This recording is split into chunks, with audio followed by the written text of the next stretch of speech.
Hi and welcome. I'm Steve Martirano, and this is the Behavioral Corner. You're invited to hang with us as we discuss the ways we live today, the choices we make, the things we do, and how they affect our health and well-being. So you're on the corner, the Behavioral Corner. Please hang around a while. To the Behavioral Corner. How you doing? It's me again, Steve Martirano. Hanging out. That's what I do. Imagine this. You get to hang on the corner and bump into really, really interesting people. That's what we have in store for you today as well. And we hope you're learning something as we discuss everything, as a matter of fact. I call it the podcast about everything because that's pretty much what affects our behavioral health. Anyway, as September looms and August is now drifting away from us, we're going to turn our sights, as we do every year, towards September, which is designated probably internationally, but certainly nationally, as a recovery month, when a lot of effort and a lot of activities go into reminding people that recovery is possible, first of all, and then the forms in which it takes and what you can do about it. It's a very important topic because I think people think recovery is a Sandra Bullock movie where you go to the facility and 28 days later, you're not only sober, but you've met some really great guy. And that's the end of it. Well, we know that's not true. We know that recovery is not one thing. It's a process. It's a long process that is made up of many things. And we're going to talk about a very specific one of those things. And that's that transitional moment when, okay, you've done rehab. Maybe you've done it more than once. You're getting treated and you're feeling a little better, but you've got to step back out into the real world. And that's what sober living is all about. And our guests are a couple of people who are intimately involved in what are, I guess, generally known as sober living facilities. Our guests include, in fact, they're our guests. They're all our guests. Grace Shober, who is no stranger to this podcast. Grace is one of our big stars on this program. She does so many things for us, not least of which is her movie reviews with her running mate, Maggie Hunt. They are the movie mavens. She's wearing a different hat today. She's going to tell us about sober living. Hi, Grace. Good to see you again. Hi, guys. And Grace has brought along one of her other people. Person she referred to at the outset as the GOAT, and that's Colleen Elliott. Hi, Colleen. Nice to meet you. Nice to meet you too. Okay, they know each other because they're both involved with and house managers for sober living facilities in the Lancaster area called Grace House, and that's what we're going to talk about. Those houses, what they mean, and how they work with two people that are there, kind of running them. So we welcome both you guys to the program. Grace, tell us about the origins of Grace House.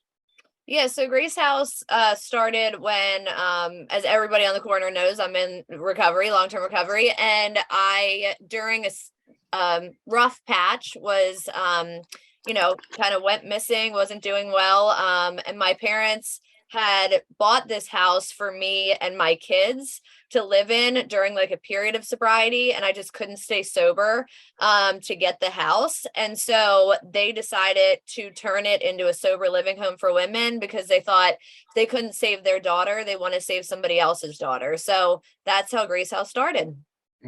So their original impetus was not to create this thing to save other people, to save you and their grandchildren, right? Exactly. Yep. And you cooperated as you did in those days, which was not at all. Not at all. Yep. And out of that grow, I have met and interviewed Grace's parents. They are extraordinary people. We have more about them straight ahead. But let's talk about your colleague. Introduce your colleague, the GOAT. So yeah, this is the greatest of all time. This is Colleen. I refer to her as Sem. It's a nickname that I have for her. A lot of people call her that. She, it's not like she's just my right-hand man. We literally, I could not do Grace House without Colleen, and not even just Grace House, but like life in general. She's just such an awesome, unbelievable support to people in the recovery community.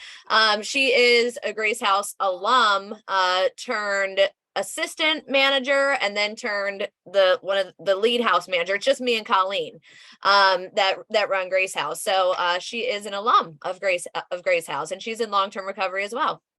Okay, Colleen, live up to that intro. I dare you. I mean, I'm like so grateful for the Grace House, because when I came here to go to treatment, I had no other options to go any other place. And the Grace House accepted me and taught me how to like live life again. You know, they taught me how to, open a bank account like we were talking about, and get a job and like learn how to be a productive member of society. You're also a certified recovery specialist as well, correct? Yes, I am. Yeah.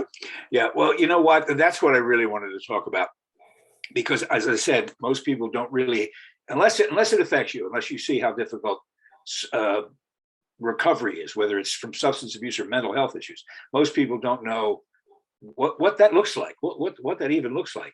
And it's that critical moment when you've got to step out and rebuild your life. Tell us about that moment for you. Okay, I can't live here all the time. I've got to get ready for what the rest of my life's going to be like. It must be terrifying on some level, right? Yes, it is. And the best thing about it, like at the Grace House, we like the ladies to do like an outpatient program when they come into our facilities too, because that helps you on your journey to better longer term sobriety. And the reason I became like a CRS is because I felt that I would be able to help women like set goals for themselves and like reevaluate them every so many months and find out, see their progress grow. Grace, by the way, these are strictly for women, the Grace House, right? Correct. And by the way, we call it Grace House, but you have 3. We do. Yeah, we actually have one in Berks County. So we have 2 in Lancaster County and 1 in Berks County. Okay. Let me ask you about that moment, because I think that's what is most compelling to me, that moment of stepping out, that transitional period. Are the women actively setting goals? Are they trying to figure out what they want to do? They're not just like little, throw them out there once their stay is done. Are they doing that? Are they planning for the future? Well, sure. Yeah, they're setting goals, but also Colleen and myself are like setting goals for them. We help them to reach like certain goals that they have. Colleen being like the CRS, the certified recovery specialist, she's able to help with like plans if they need plans and stuff like that. But they definitely have goals. And it is like, here's the main important thing for people to understand. It is a slow process. Okay. So we have people that come in, and of course, nobody wakes up and they're like, one day, and when they're younger, like, oh, I can't wait to live in a recovery house. It's not like, everybody's dream to wake up and do that. But at the same time, rushing it, like we have people come in and they rush it. They're like, I'm going to be here 30 days, even like 60, 90 days. And we're not like a locked facility, so we can't force anything, but Colleen and I will give our personal suggestion of a year, to be at Grace House, to get your ducks in a row, and to kind of like get back on your feet, because it takes a lot of time to not only get back on your feet, but to gain the trust of other people. And to have your mind like clear up a little bit, because it's going to take like close to that year for your mind to totally clear up so you can start rationally making decisions. So yeah, it's a slow process. But if you take it step by step and you take the suggestions that are given to you, we've had, knock on wood, a high amount of success from Grace House. That's terrific. Colleen, as a manager of these houses, anybody who's spent any time living with a group of people will tell you it's not easy under ideal circumstances. My family just got back from their annual vacation, and every year we're exhausted at having to put up with each other, and we all get along.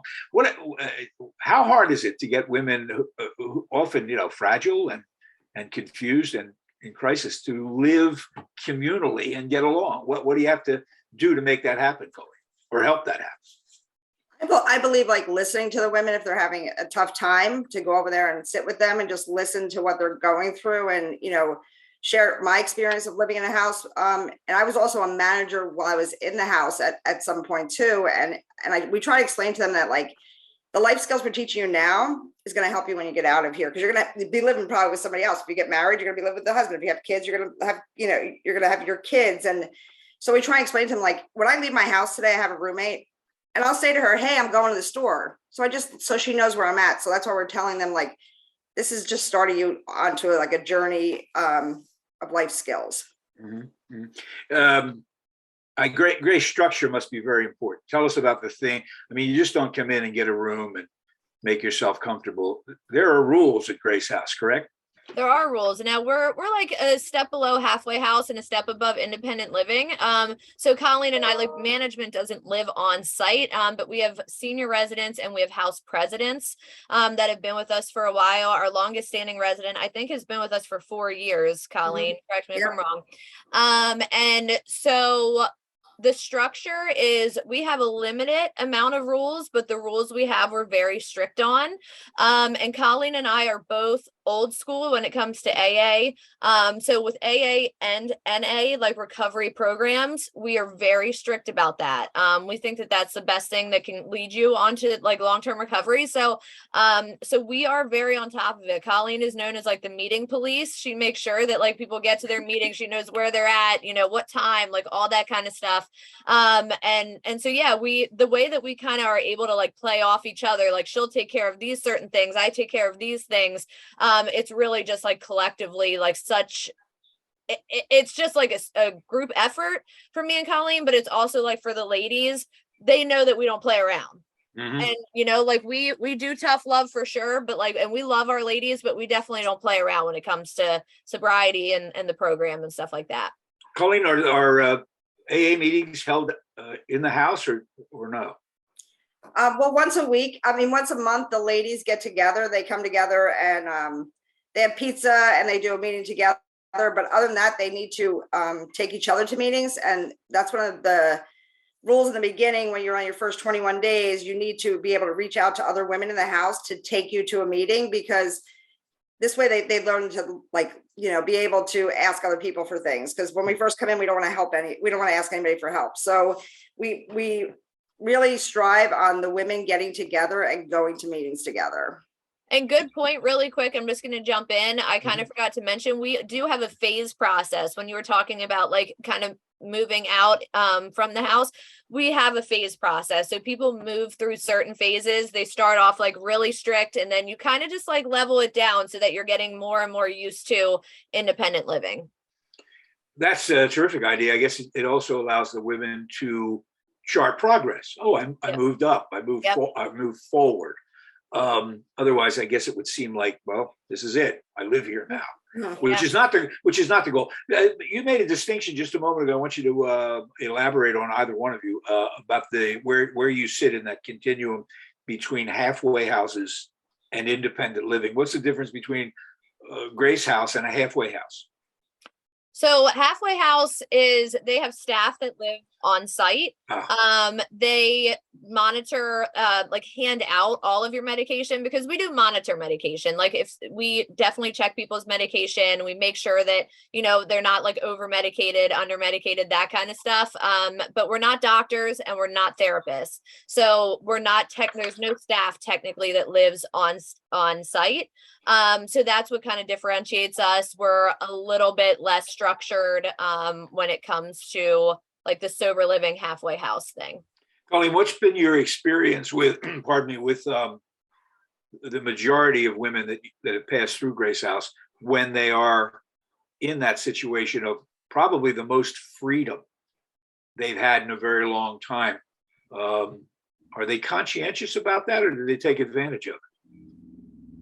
I think maybe when they get to one of the phases at the beginning, they might want to try to, like, you know, do like not go to as many meetings with other women or do things like that. But most of the time they get so used to each other, they continue to want to like hang out with each other, because that's what we're trying to show them, that like having women in their lives that they can rely on is a really good thing. And it's like Grace and I have to show by example. Like we have to make meetings and we show them our recovery, and like we even like sit down sometimes with them and like, you know, we go to their events that they have at the house and do a big book study with them. So like I believe that like the women start realizing like this is home for now, and I should make it the best I can right now.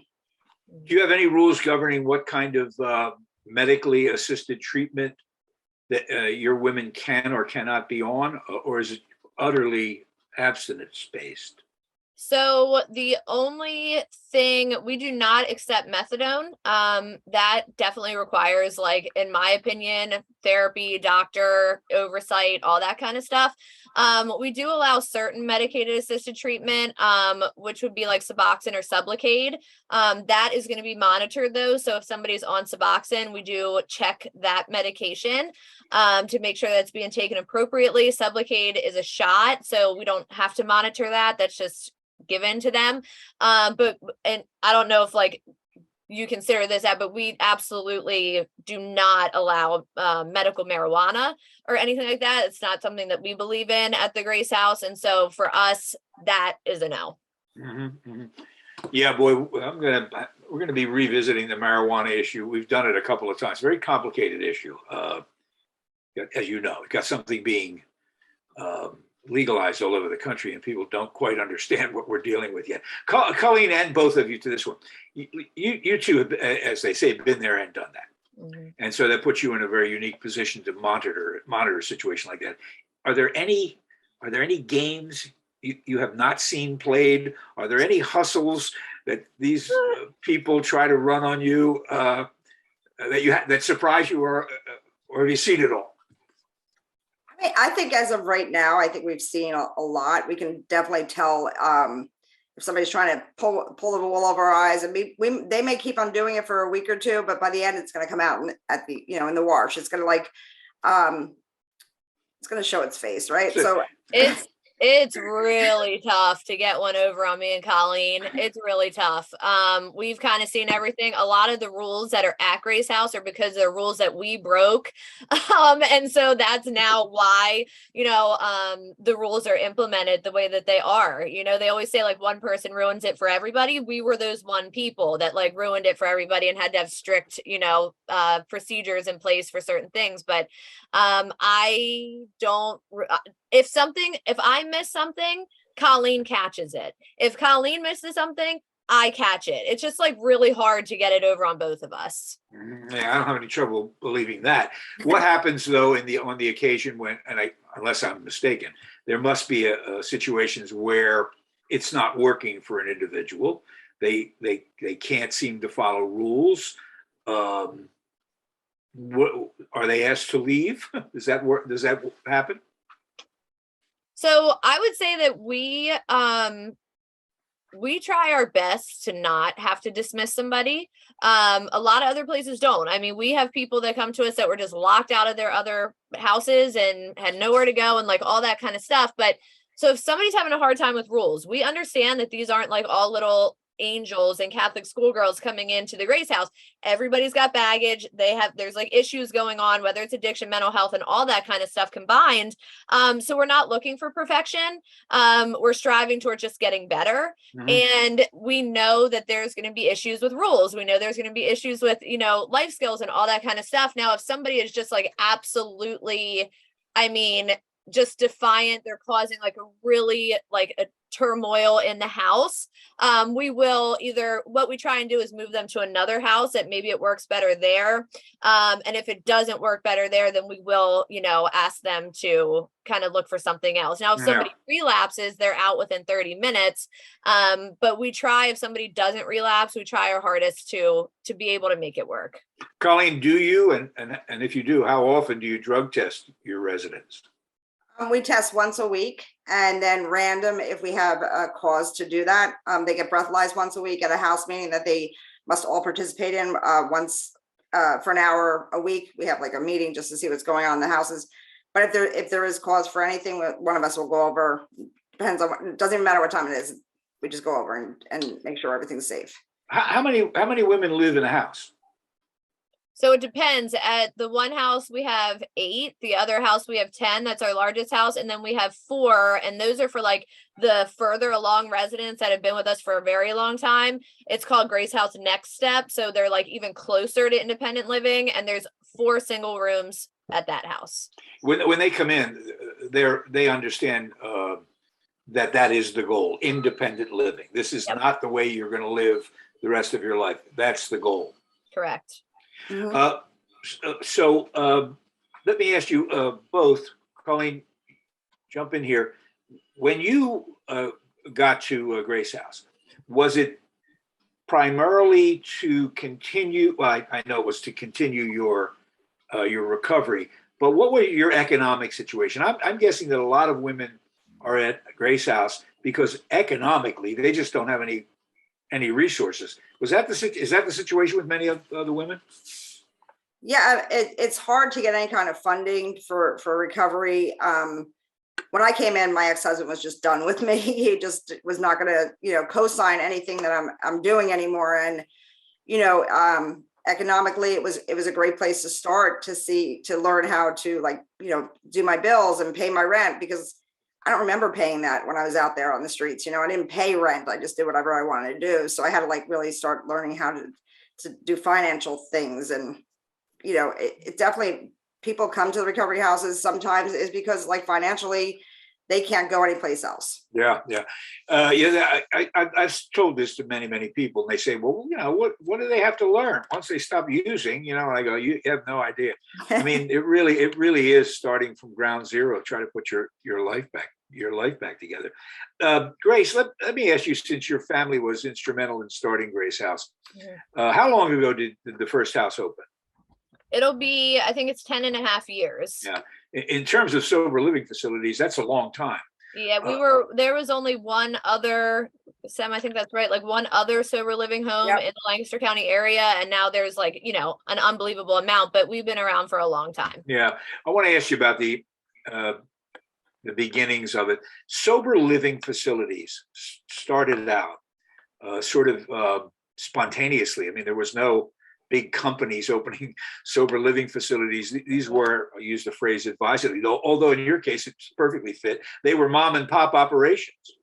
And licensing and inspection and stuff like that didn't exist. I don't know to what extent it does now, but there were unfortunate examples of these homes getting bad reputations and resistance from the neighbors and all of that. How has that changed? Because I know you guys are just among the leaders in making sure you're good neighbors and you're doing your job. Tell us about those changes over the years. Sure. Well, I would say even before there was any type of requirement, we were always PAR certified, which is the Pennsylvania Area Recovery certification. And so even though that wasn't certified, we did that anyways, just to, have a little extra level there. But here's what I found, and it's still true to this day, that of course, I mean, there's going to be, just like there's bad houses, there's bad people, it happens, you know what I mean? There's bad places. But typically they don't last. I mean, bad recovery houses, like flop houses that you want to call them and things like that, probably at some point served a purpose for a little bit to get people off the street, I'm sure. But at the same time, if it's not helping people to aid in their recovery and a sober life and stuff like that, eventually they just don't last.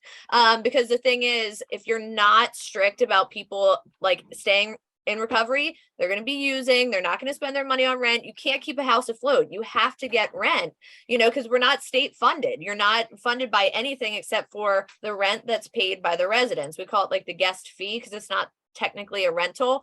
But yeah, so if there's a house and there have been, that has a bad rap, that isn't good, they'll be around for a little, but not for long. Colleen, what is your relationship with your neighbors? At the houses? At the houses, yeah. I think just because the women keep the area clean, we've never really had any problems with anybody complaining about the ladies at the house. Yep. Are children involved in this? Do women often bring their children with them, or is that not possible? They can't have their children living at the house. Most of the time, if they're going to come, they could come visit maybe, but outside, we don't really allow any other visitors in the house besides the residents at the house. It's just to make everybody comfortable. There's people with trauma. So we just try to make sure that it's just cohesive with just those girls in the house. Yeah. What about personal relationships within that? I know you don't have guests come in and stay overnight, but what about, it's not therapeutically sound to be involved in a relationship at this point in recovery anyway, as I'm told. Do you guys often have to intervene and stuff like that? I would say not very often. Yeah, not very often, because I think they're like already like, you can get sick of living with like all these other women. You spend so much time with them anyway that you're just like, I am not interested. So I mean, there's been like a couple instances and things like that, but nothing that like, maybe there's something that jogs your memory, Colleen, but not mine, that's been like overly like dramatic. Mhm. Well, is there an average age of your clients? No, it varies totally. With people that come in that are 18, some are that like 70s, it just really totally varies. That's amazing. And this is all, as you said, it's all private pay. Yep.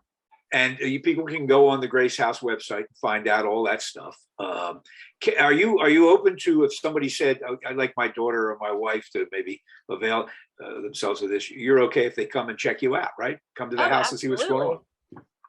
Yeah, Yes. yeah. And we definitely stay in touch with, like, if parents call us, look, people have to understand that this is a facility for adults, so they're over 18 years of age. So we Mhm. can't, like, we're not going to spend like hours and hours on the phone with like parents and things like that. But we will give updates if they want an update, especially if they're financially helping their child. But yeah, we're absolutely willing to have people take a look at our website. There's I think there's several Grace houses, because there's some in other states, but we're gracehousepA.com, and so they can check out the website. We do give tours every once in a while, but again, because of anonymity at the houses, we want to make sure that that's kind of few and far between. Yeah, and we'll have the link up to the website so people can check it out. Just a couple of other housekeeping things. In terms of, are the women responsible for their own food, or how does it work here? What are they paying what do they get for their fee in terms of shelter and food or whatever? Well, they have their bed, they get a bed, the free like Wi-Fi is in the house, their electric, their water, that's all included. And then one of my roles is to make sure that people have to apply for food stamps. I can sit down with them, apply for their food stamps, because they are responsible for their own food. Okay. Yeah, so you get the recovery support services, definitely the house, the utilities, and then rides to meetings, because the ladies like to make sure we don't take you to doctor's appointments and things like that, but yeah, that's what, and the drug testing, all the drug testing. Yeah, I forgot. Well, let me ask you this finally about, I've got a couple of other things I'm going to bring up, but with regard to keeping an eye out and making sure that everybody's on the right track here in terms of the women, do you have have you ever had the occasion where someone got unfortunately too comfortable with that, with this lifestyle, and maybe just thought of, this is the way I'll live, I like this, I'll live the rest of my life? Do you have to nudge them along at some point to say, no, there's a whole world out there? Does that ever happen, Colleen? I don't think that many people have ever just like thought of it as like, I'm just going to rent a room from here, because I think, because Grace and I would sit down with the individual, and then if it's continues, like we just try and push them along, saying that starting about time to start looking for other things. But we don't really care how long they're there, as long as they are participating in the recovery and they're a great resident. Like, they could stay, like we said, we had the longest one is 4 years, and she's in college right now. So What year, how old was she when she got there? she was 18. Yep. And she stayed with you for 4 years, and then now she's in school. Yeah, and she's still at our house, and she does school. She's one of our best cheerleaders for the Grace House. She's always willing to do anything for anybody, and she's working really hard. She's out now looking to buy her own house. So she's staying with us until she can find a house that she wants to go into. Wow, I mean, that was just thinking on the other side of that, it must be more difficult for you two. You must have formed some terrific relationships, and you watch these people leave and flourish and do well. That that must be a great feeling. Grace, let me and in addition to all of this, if that weren't positive enough, some of you had enough time to form a band. I think that's for more. Grace, tell us about the band and the album. So my dad we have what we call the Grace House Blessing, and it's once a month. It's the first Sunday of every month. All the houses get together. My dad is a retired banker of like 37 years, but he is a pastor at a small church in Bowmansville, Pennsylvania. And they he wrote a bunch of songs. And so we have a Grace House alumni person in recovery as the main vocalist, and then we have another vocalist. His name is Aaron, and he's also in recovery. He didn't go through Grace House, but he's in the recovery community. We have another Grace House alumni who plays the French horn, and all that kind of stuff. I do some of the backup vocals. My dad strums along on the guitar, and it's called the Grace House Blessing, and we just released our little album. Well, we're gonna preview some of that on the episode here when we get the material. I'm looking forward to that. I got it, so I have to send it over to you. Send it over to me right away, and tell your parents I said hi. Your father, I know your father a little better than your mom, but your father's a remarkable guy. And when I think about the path he's on, or as a result of the one you were on, right? Yeah. It's just the guy's a bank president whose daughter's running, dying from this disease of substance abuse. And all these years later, he's now an ordained minister, which makes you the daughter of a minister. I think that's a wonderful story. Daughter, It's a great story. Colleen Elliott, thank you so much. Congratulations on your sobriety, your recovery, and the work you do at Grace House. And Grace, we love you, and it's just amazing how much you're named appropriately, is what I'm trying to say. You really are. Mm-hmm. And thanks so much. Listen, well, we will have some of the tunes from Grace House Blessing. You'll be able to hear those. And if it's anything like it could be a hit, I reserve first right to sign you to my management company. Yep. Where I will get you a big advance. We'll all be stars. Wonderful. Grace Shober and Colleen Elliott of Grace House. Thanks so much, guys. This helps us kick off September, which is Recovery Month.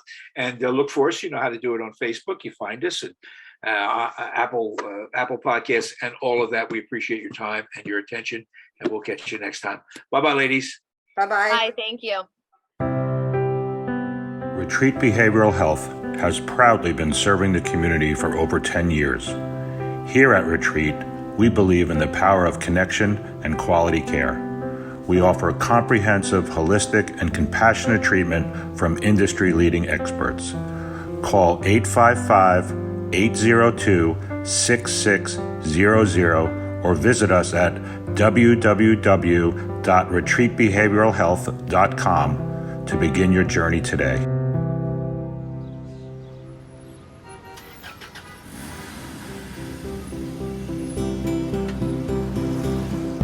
That's it for now. And make us a habit, hanging out at the Behavioral Corner. And when we're not hanging, follow us on Facebook, Instagram, and Twitter on the Behavioral Corner.